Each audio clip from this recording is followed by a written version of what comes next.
Ассаламу алейкум баршаңызға. Видеоны көруден бұрын арнаға тіркелуді ұмытпаңыздар.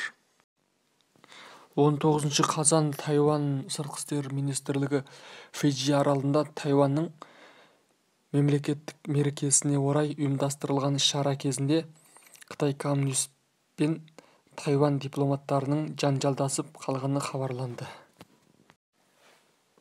Тайвань сыртқы істер министрлігі Фиджи республикасындағы Қытай коммунист елшілігі қызметкерлерінің әрекетін ашық түрде айыптайды. Олардың әрекеті заң үстемдігі мен өркениет нормаларына қайшы делінген.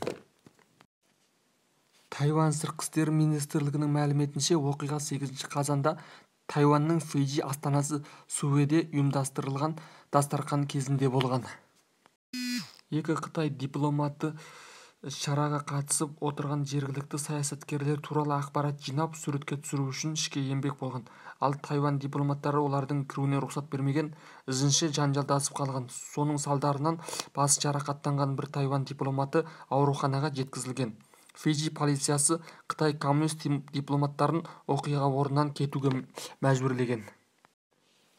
Қытай коммунист биліктің Фиджи республикасындағы елшілігі оқиға туралы түсініктеме бермеген. 1949 жылы азаматтық соғыстан кейін Қытай коммунистік билікпен қарым-қатынасын үзген Тайвань республикасы көптеген елдермен коммерциялық және ресми емес қарым-қатынас орнатқан. Алайда тек 15 мемлекет қана оның тәуелсіздігін мойындайды. Тайвань республикасы Тынық мұхит аймағындағы 4 елмен дипломатиялық қарым-қатынас орнатқан.